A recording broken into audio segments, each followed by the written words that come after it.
Hello everyone, greetings from Château Bouffémont. I'm Sarp, your manager here at the Château and your host on these interview sessions live on Instagram. I welcome you all and thank you for joining this latest, hottest, the most exciting episode of this month of May. It's super warm outside, the summer is coming in quite fast. We just finished such a beautiful wedding from this past weekend, and the new wedding season 2022 is in full swing and it feels wonderful already. And if your wedding is sometime soon in the next couple of months, I wish you the best, or you're maybe looking for different ideas, some guidance maybe for the next couple of years, this is it. You are at the right place. On these Instagram live sessions, we interview guests from the world of events and weddings to provide you with expert advice and guidance to share the most important insider insight. In this new episode today, we will talk all about wedding photography, the topic we all love. Dig deep all around social media, go through tons of Instagram pages to find that one image that gives you the effect and touches the right spot. I'm more than certain you will have that exact feeling when you go through our guest of today's Instagram feed. You may actually feel like going through a fashion magazine. So buckle up and let me introduce you to the renowned destination wedding photographer Kristine Grinvalde, waiting for me on Instagram Live, and let me jump right in.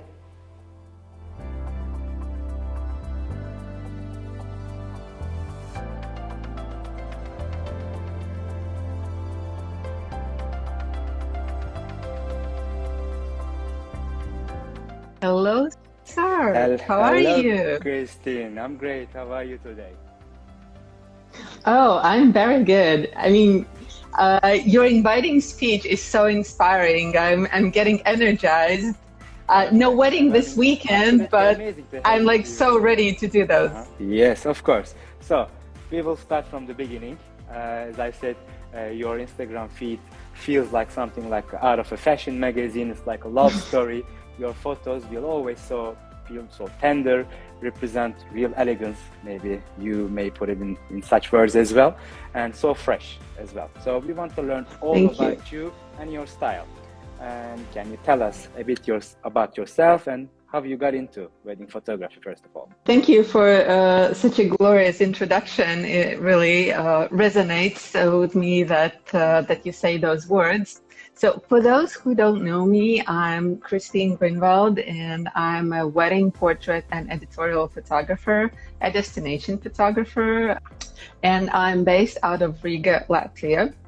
Many people would actually think that I live in Paris or live in Lake Como, because these are the places that I'm the most, sometimes more than home, so it does feel like a second home. But I'm based in northern city Riga, and it's a really close distance anywhere in Europe, about 2 hours. I am there for my couples, so very, very easy traveling, and I'm happy that these days traveling seems with little or almost no restrictions.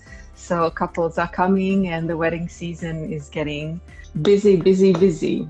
And speaking of me, travel, fashion, interiors, architecture, nature, these are the areas that really inspire me. And I believe that wedding photography, destination wedding photography, magically puts those ingredients together so I can thoroughly enjoy it myself. And I believe that whenever you do something with passion, that resonates with everyone else. So that really comes as a passion job for me.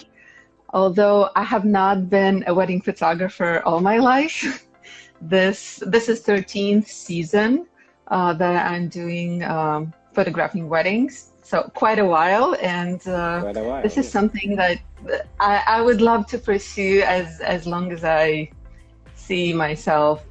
That's really fulfills me. And I came from a finance world and organizing business and political events.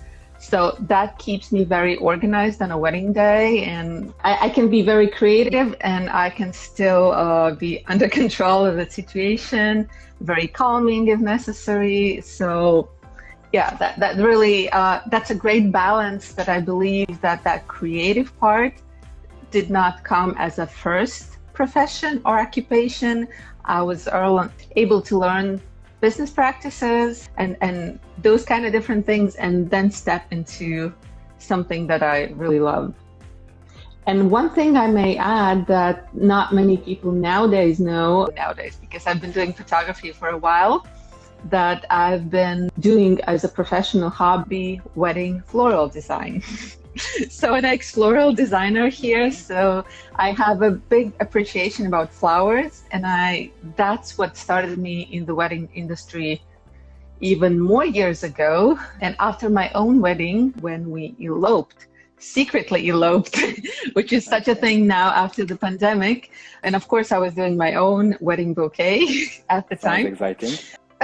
Yes. And I certainly was I had very high standards of what I would want to have in my wedding bouquet, so I could not trust it to anyone else. Now I do believe that trusting anything that you don't do perfect to professionals is the way to go, is the way to enjoy.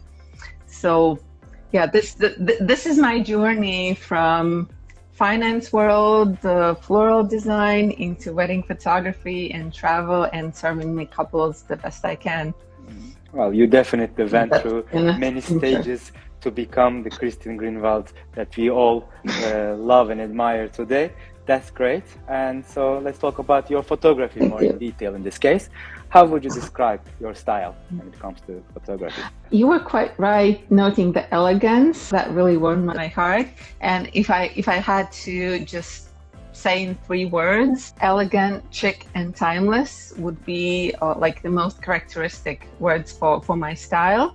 I try to do like a blend of documentary, obviously to capture most candid emotions, some editorial, because curating the story of my couples, it is also important because I believe in beauty and elegance. And for me, weddings are about that, not only about emotions. So guidance and curation, that also comes into all of that, and tenderness. And you also mentioned that, so it really makes me feel good that you can read that from the photos. And looking at those tender moments, noticing when even no one else does, and then making couples feel beautiful, especially if they don't, because obviously not everybody is a top model, and oftentimes people are for the first time in front of the camera, they're shy.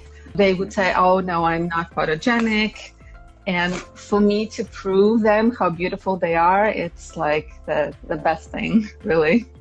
Perfect. I guess you managed to bring out the personality and characteristic of those of your couples, and in some way, I don't know how, but you managed to pass on those messages of tenderness and elegance in your photos. That's great to hear. So we talked about couple and some people and the guests, so let's dig deeper into your experience and your insight. Let's talk about the key things a couple can think about when choosing their wedding photographer. I would say before they even know where to look for the photographer, it's important to arrive to their wedding style, to the story they want to tell their guests, the world, about who they are as a couple. And that's a thing that not every couple knows when they have contacted the vendors. But I would suggest doing a simple but exciting homework, not looking, so it's individual for bride and for the groom, to write down a number of keywords that inspire them in their life. It has nothing to do with weddings, just who they are. As I said, for me, it could be fashion, it could be architecture, interior design. For someone, it's pristine nature, it's walking on long hikes, it's sunrise, sunset. So different things, I don't know, maybe coffee, wine, chocolate. So all these things, and see of those kind of keywords, what matches. Like whenever like I put down the list, my fiance puts down a list, and like what kind of story blends together from that.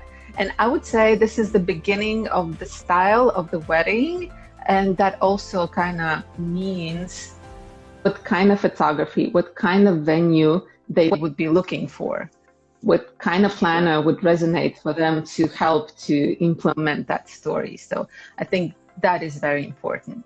Then there are probably two ways to go further. It's word of mouth of someone whom you know who got married, who can recommend a photographer, who had very good experience.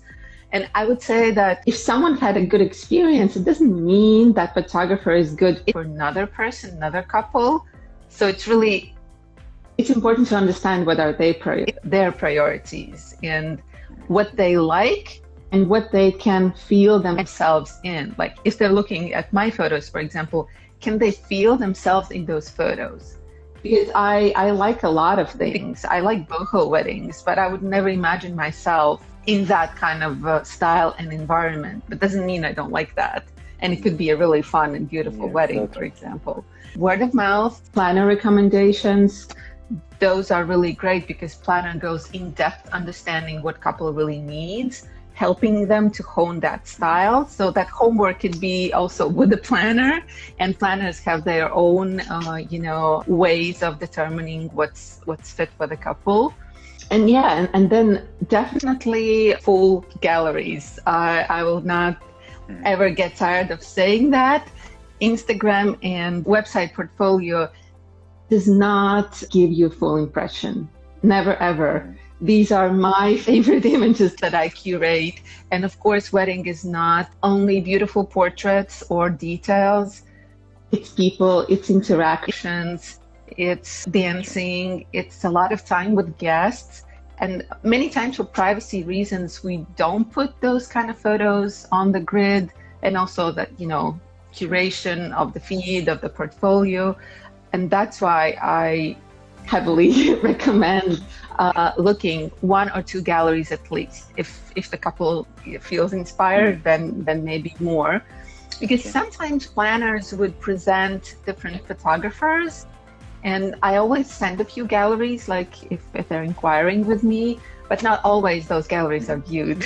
so I'm just saying, for the couple, it's important to base off that decision when you see entire scope of what to expect, and not just, a few photos that inspire you. In addition to that, if a couple felt that this resonates to them, they could see themselves in that environment and that feel, please give on the live call with your potential photographer. And I would say any photographer would be happy to accommodate that introductory call, and it's not binding in any way. So if they feel the photographer is not right for them, that's great. I mean, they understood that, on that day, you have to have a person that you really vibe with, because it is probably the person who spends most of the time on the wedding day, and even more than a wedding planner. So you have to be on the same wave, on the same vibe. And that's important. And you generally get that from a live conversation. I would add that I really appreciate what you do as making an extra step towards your clients, organizing these lives, because not only it's useful information, but you get them to listen to people in a live way. And I know how much work that takes to, to do all that and then to put together all those beautiful videos. And that's a lot of, commitment, and you keep doing that. That really inspires. So I think you take a big extra step, and I don't know many venues who do that. So you're quite unique, and usually planners do that, but even if couple may not have a planner, they would be in good hands at Château Bouffémont with the coordination. At least it's good to have a planner, but of course, venues like yours is a different level of service, I would say. I'm very happy to hear those kind words, much appreciated. And of course, these occasions also for us to find a way to bind one step further and to share our friendship to our audience, to see how they could get involved in this relationship.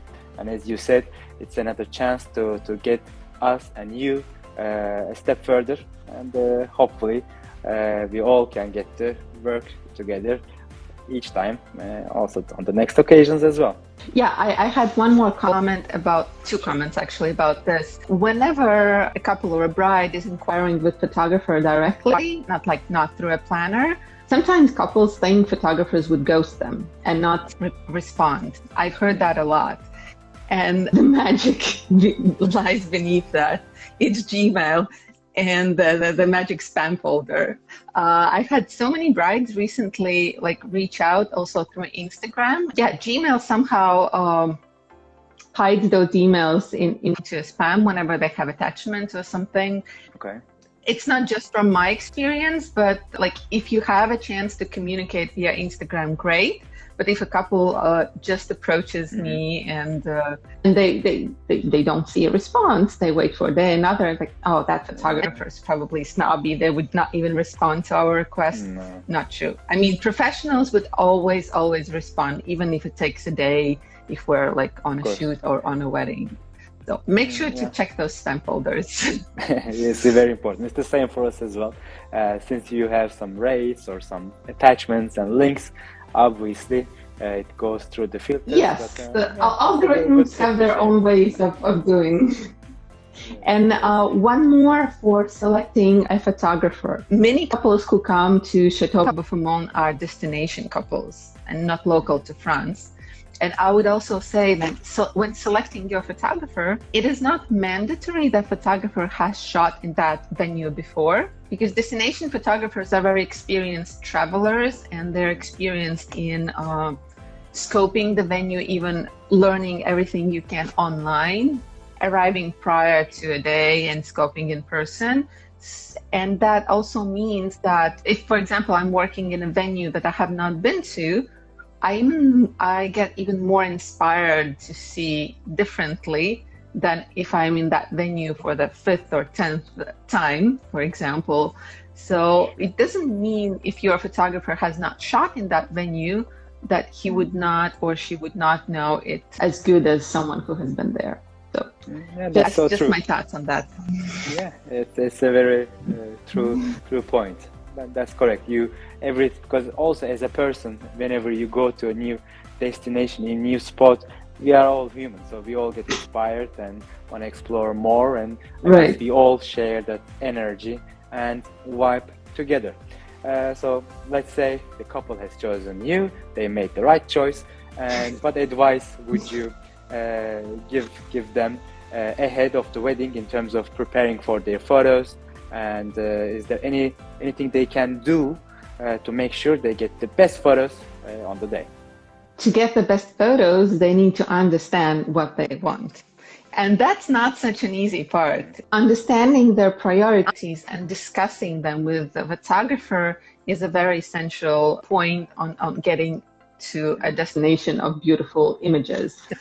And usually when I talk to my couples at the first consultation, they don't know that well, usually. But it is not, and then my question is not what kind of photography are you expecting, but what are your priorities for the day?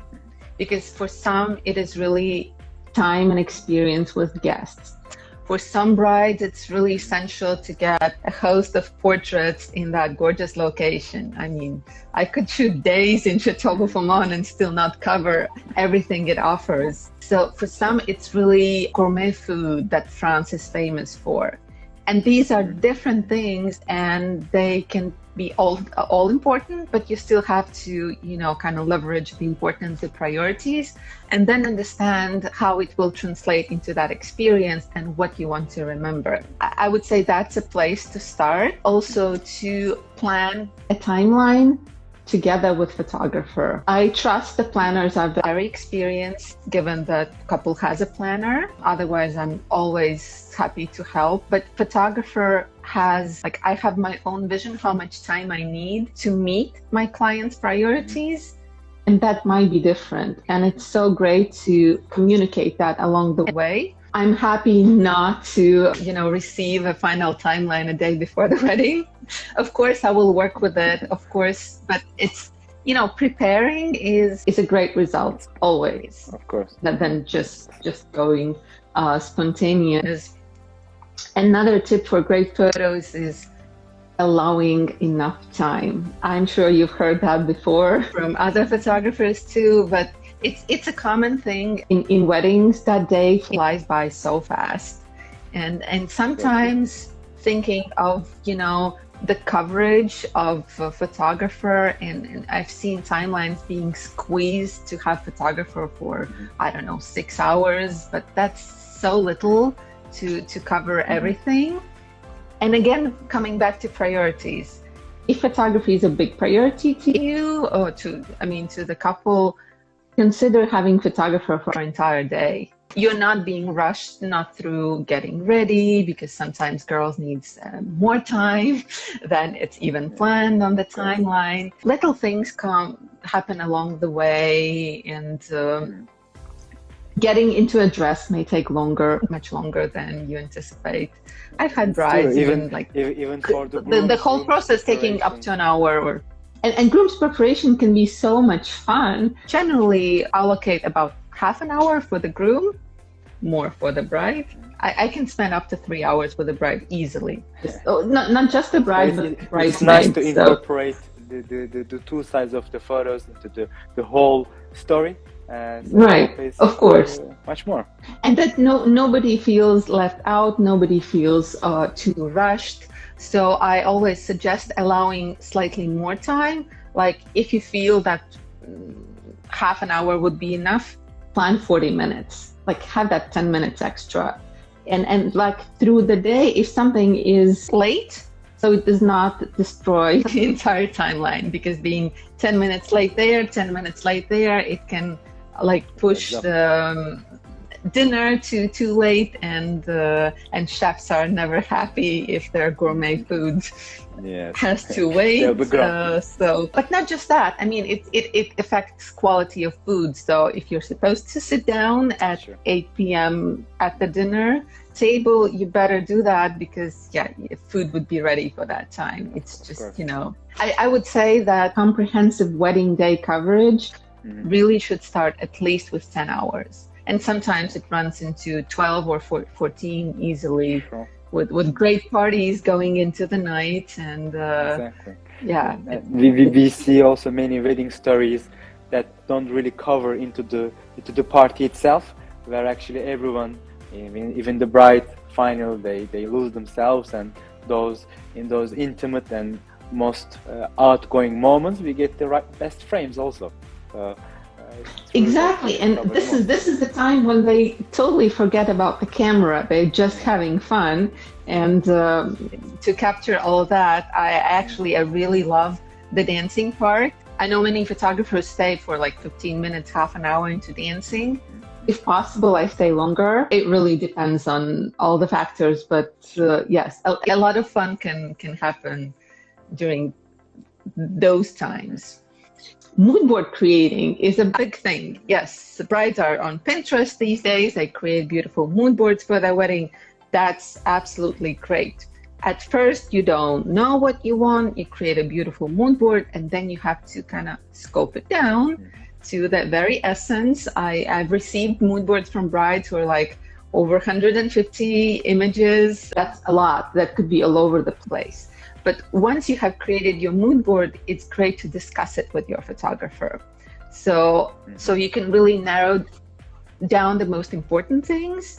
And if there are, for example, some inspiration shots that bride, for example, particularly loves, I would not suggest having more than 10 of those. Try to implement into your wedding day, even 10, up to 10, because there's a risk of losing your day into following someone else's day, someone else's dream.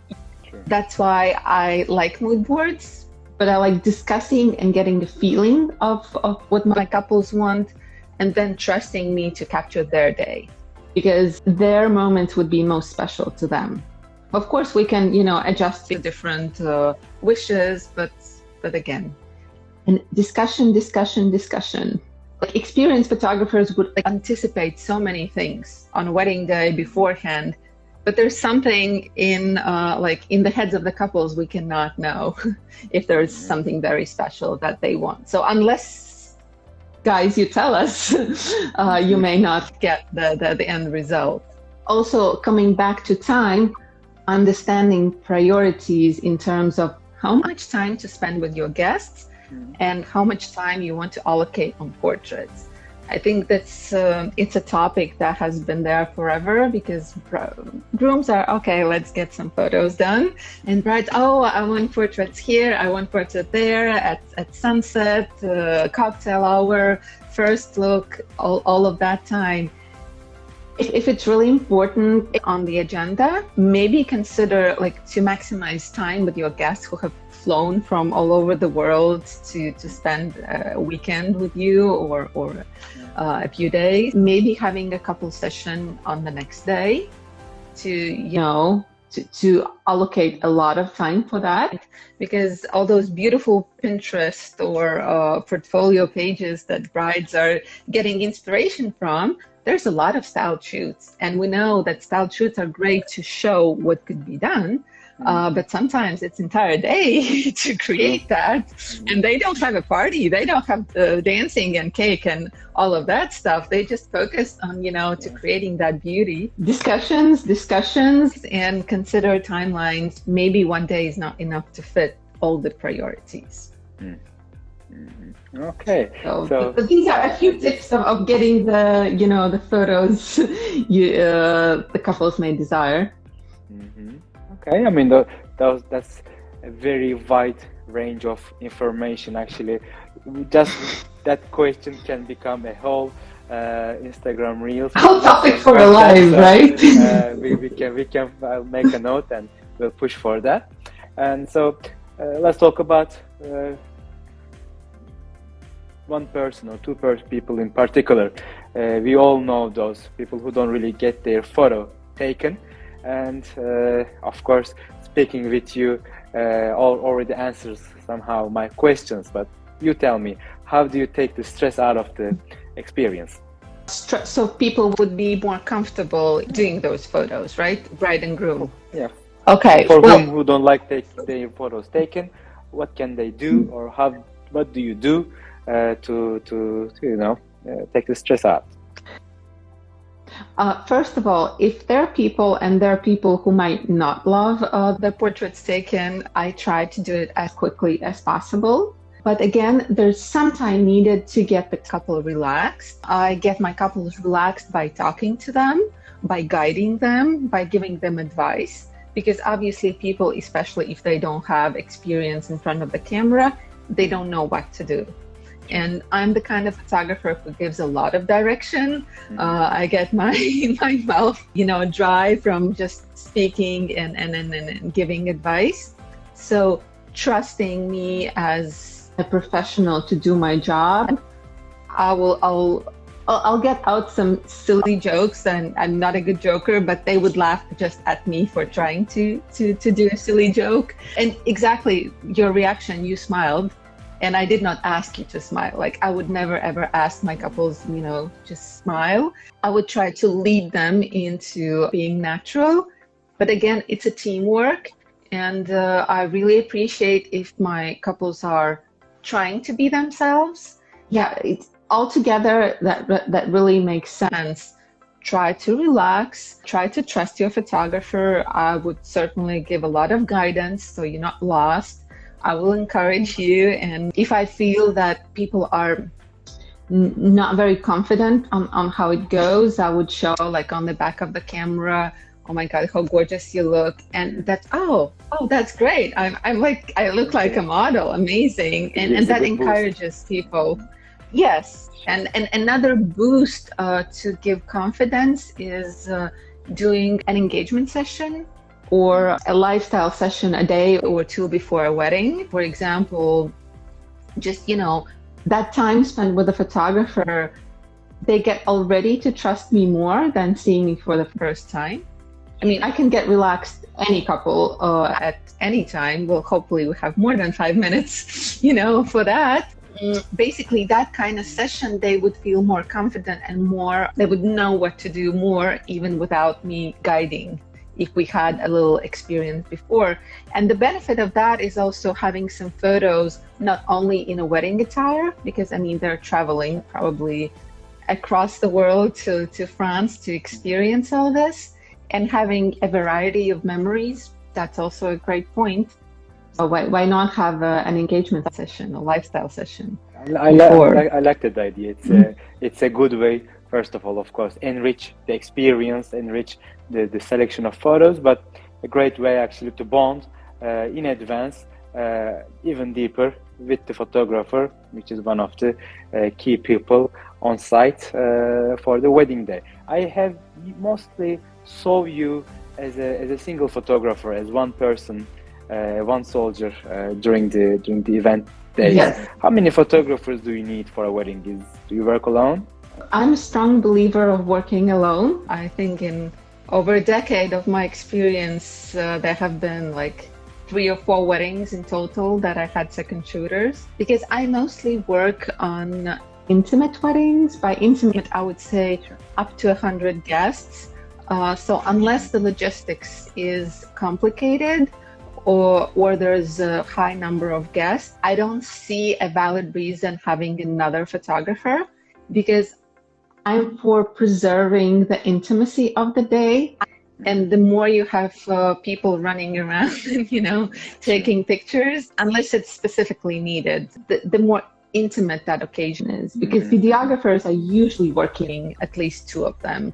And already during the ceremony, trying not to have that person and that person in my frame and, focus on what's happening. That's important. Otherwise, it's like the red carpet. Every flash is all around otherwise, yeah.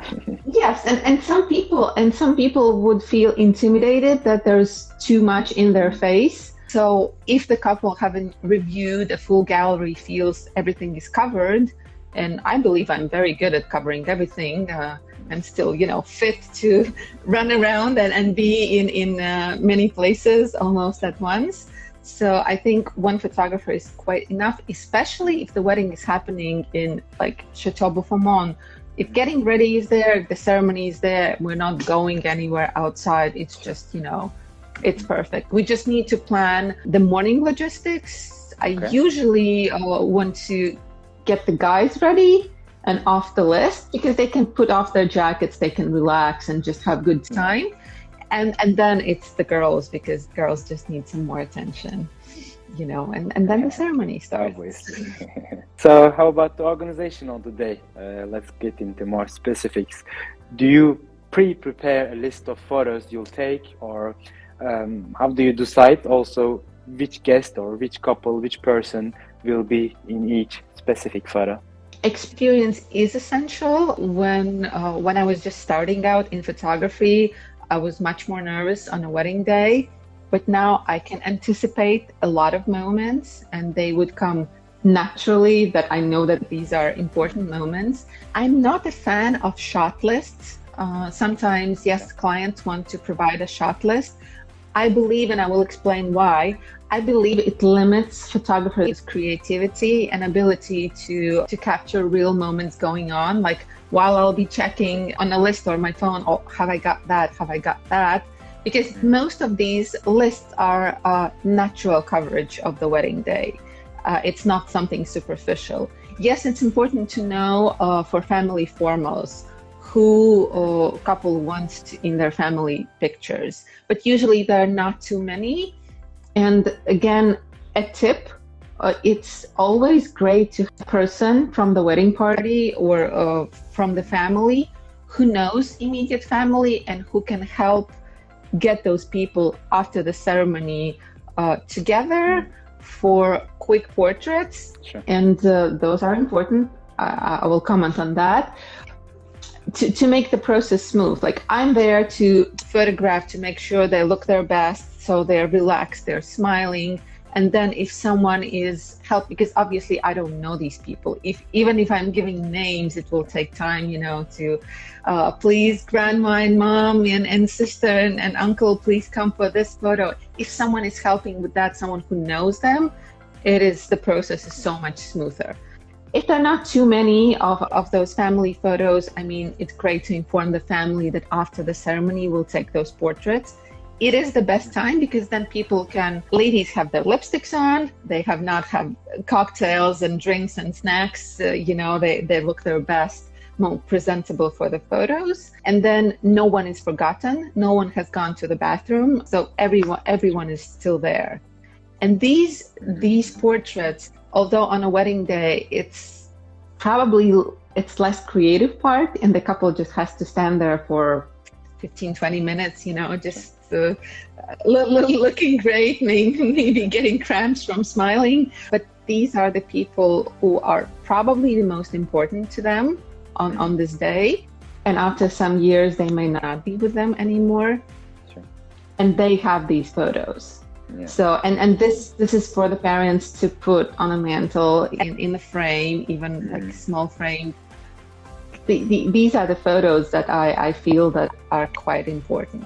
Even if there might be a bit boring for the couple and not the favorite part, maybe for photographers to take, because just to do it, but they are really important. And having been in the industry long enough, like I know those, that like people pass away and then it's the wedding photo that they have with them, and that's especially with grandmas. That's sentimental. Yeah. If these are like the hero shots or the couple shots that are getting attention and they might be the ones why photographers selected, then those family photos and those candid moments and those party shots in the long run are the ones that are most important. Yeah. And they're not the ones that are being put like, on social media. Yes, exactly. We talked about just after the ceremony, having the families together. When is the best time to schedule the photos of the bride and the groom, just the couple session? Very different for each scenario and each couple. But my overall best advice is to have it before the ceremony. This way you can maximize your time with guests. I don't like taking my couple away too much from the guests if possible, because if they see each other for the first look, which is again a favorite part of mine, because it is so intimate, you can react much more if they're not like 50 or 100 people looking at you at that time. So it could be a very intimate moment. The groom seeing his bride for the first time, or his or her partner, that's really special. And they have those, butterfly emotions at that point. And I believe it is the best time to take those couple photos, even if it's half an hour, like if we don't spend like too much.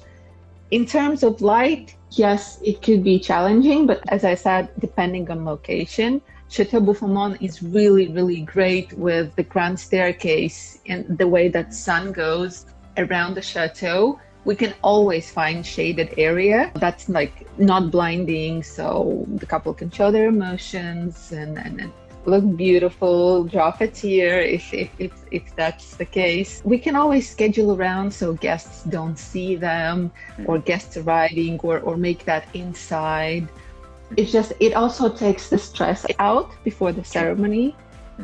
Because if people are worried and that goes straight to the ceremony, it is, I've had many couples tell me such a great advice to do couple portraits before the ceremony, specifically because of that stress factor, that they can calm down and enjoy the ceremony, being more present into that.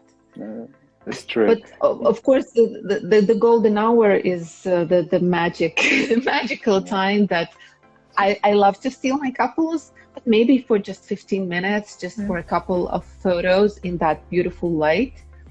And just to note that golden hour is not the same everywhere, meaning that it's an hour before sunset. But sun can go down not only in natural way, but it can go behind the trees, behind architecture. So we don't have, not in all places, golden hour is really an hour before sunset. Yeah. Like at Château Bouffémont, I would suggest Can at least quickly. even 3 hours before sunset would probably be the best time. So we have that sun through the last sun through the trees. By the sea, it would set much later, but so it depends on location. True, good to note for us as well. Perfect. So in terms of organization, is there anything couples can factor in to make your job easier on the day? Well, I think we already covered quite a few tips. Actually, having some water and snacks available throughout the day is very, very helpful, because myself including, I get so carried away with capturing the day that I don't even, remember to energize myself, although I always have something with me. But it's great if the couple have thought about it also for themselves. Sure. Because a person who is hungry or dehydrated is not in the best energy mode to perform, the tasks he or she should be performing. Again, planning enough time for everything that's essential. Also for logistics and stuff. Okay, so let me get your opinion on one thing. There are two subjects which really divide on wedding photography. So for you, what is better, black and white or color photos? Well, with this, I would remember it's a quote from many years ago from my photography teacher, and he would say, color is a distraction unless it's important. So, and I would say on a wedding day, color tells a lot of story. So color is important, but black and white has its own magic because it makes everything else secondary, like the scenery secondary, and focusing on emotions.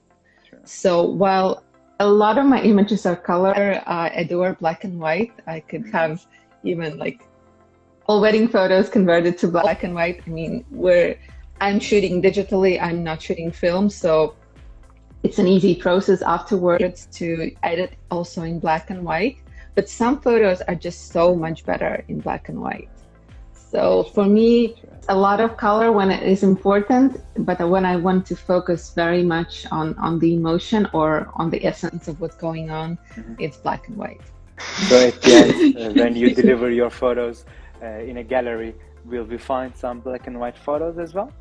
Yes, I do make artistic choice. So it's not, I do not generally make copies of like having a color photo and a black and white. I decide if that photo needs a black and white. I gravitate more towards black and white towards the evening, but throughout the day, I also make some artistic choice of converting to black and white. And I have probably, I may not remember correctly, but I don't think I've ever had any couples ask to have either color or black and white of that specific photo.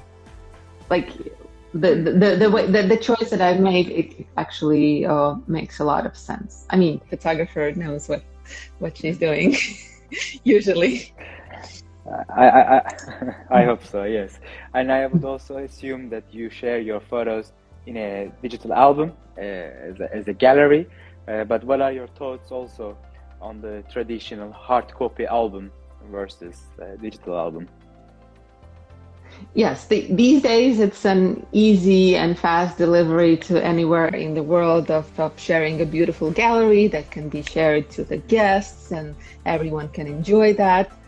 But that's your device. It's not longevity. So I do believe in traditions, and right here behind me, here are some wedding albums, and I include with every package, unless the couple really wants a big album, and many couples do want that to preserve their memories. I have like a small one, an 8x8 included with every package. Something that you can just go through and tangible thing with the most the favorite moments, or it can be a big one. that really tells a story. You see, that's 12 by 12. That really tells a story of a wedding day in its entirety. And I believe that's an heirloom piece, to pass on to generations, to pass to your kids. So that's something very special. I certainly advise of getting one. And it's a wonderful gift for parents, for example, and they would not know that you would give something like that. I've had brides, if the couple doesn't order an album right after they receive their photos, I had brides surprise their grooms for a wedding anniversary to have an album. And I think it has been also the case of vice versa, but I would say brides are more, they have more thoughts of how the album should look. So it's probably better to trust the bride on that and on that selection. So albums, I believe it's a value, especially with years. I certainly agree. That's a thought very well said. And you also mentioned in so many moments the things that you like about the Château Bouffémont, and you mentioned some nice spots about it, but sometimes couples ask me, where do the other couples take photos? So I may ask you, what particular things that you like about our venue as photo spots? Well, first of all, it is one of my favorite chateaus around Paris. Being like that close to Paris, it's almost next to Paris. It has, again, if I had like just one word to characterize it, the diversity of the space, it is just amazing.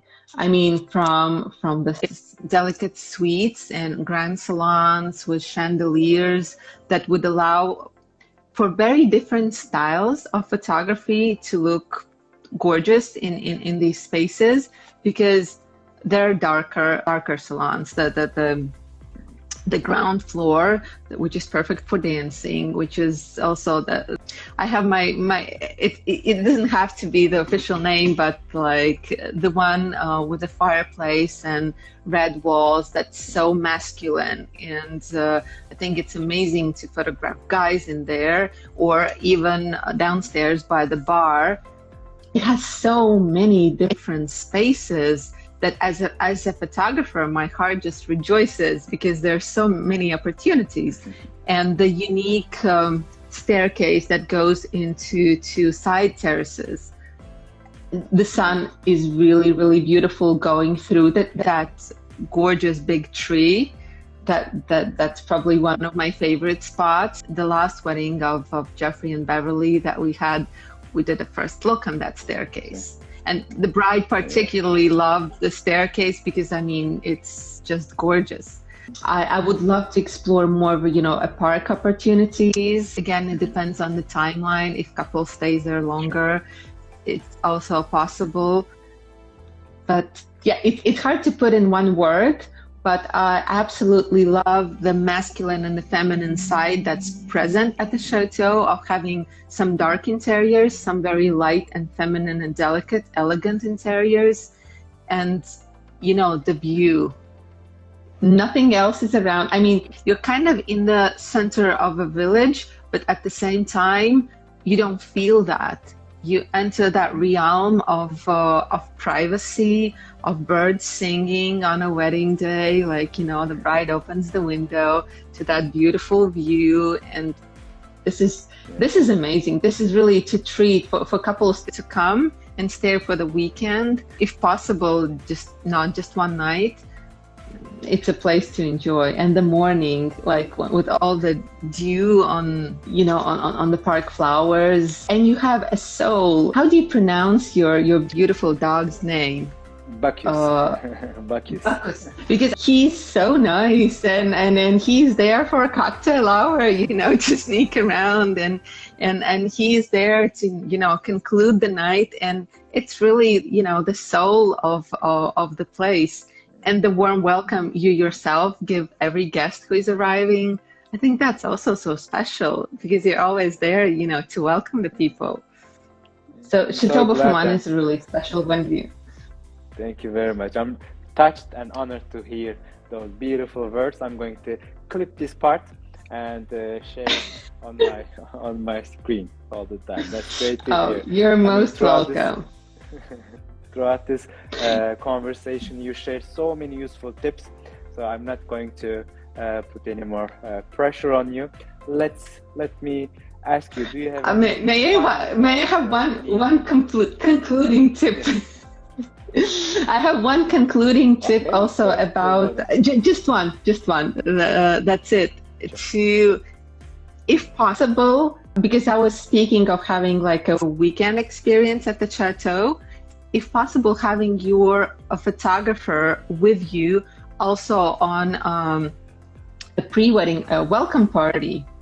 That breaks the ice so much. It's not on every wedding that I would be present on a welcome party or a farewell brunch, but I would say welcome party is much more special because farewell brunch, some will have some headache, some will not wake up, but the welcome party, that really having the photographer, just getting to know him, and I'm speaking more about the guests, not only about the couple, that's such an icebreaker. Because they already on the wedding day is like, hey, and they feel comfortable, they feel themselves. And that's also just yesterday. True.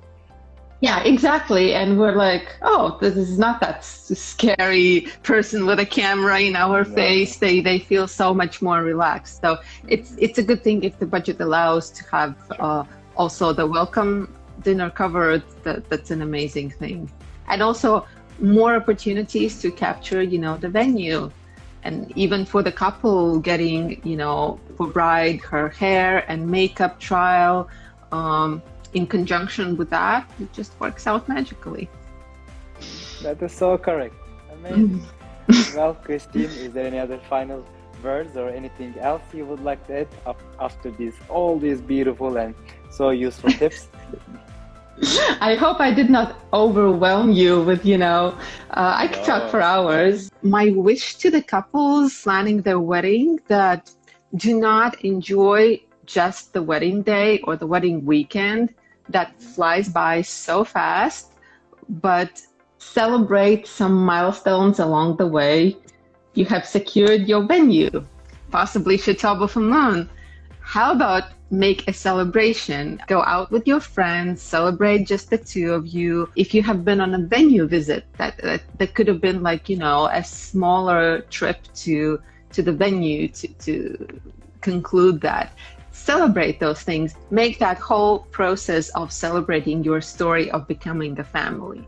Sure. And maybe if after the wedding you have tangible memories like photos, albums, prints, how about keeping a wedding planning journal and putting down all those things and hard decisions and maybe frustrating decisions and things, some funny things. This would be such a good read after a while. Yeah, that's probably a commitment to do, but I think it's a wonderful keepsake, tangible keepsake from the planning process itself, keeping a planning journal. These precious moments, they all build up to each other to create this wonderful time that we all put so much effort for planning a wedding. It's not just one day, it's the entire process that leads up to it. So it's true, we should all cherish that process together and with conscience, So celebrate, enjoy, be in the moment, and follow our tips to have the best wedding. Exactly, that is so awesome. Very well put together. And I guess, Kristine, that's about it for today's session. Very much appreciated. Such a wonderful time spent. I thank you very much. And thank you so much for having me. I've really enjoyed that, and I hope to be back at Château Bouffémont soon to capture some more beautiful couple stories. Yes, I'm sure you will be back. Absolute pleasure to have you with us today, Kristine. And thank you so much once again for your tips and for joining us. And I hope to see you sometime soon. Take care of yourself and have a good evening. Thank you. Bye-bye. Bye. All right, that's a wrap. I hope you also enjoyed this interview of today. thank you again to each of you joining us, and we will see you on the next episode. Goodbye and good night, everyone. Take care.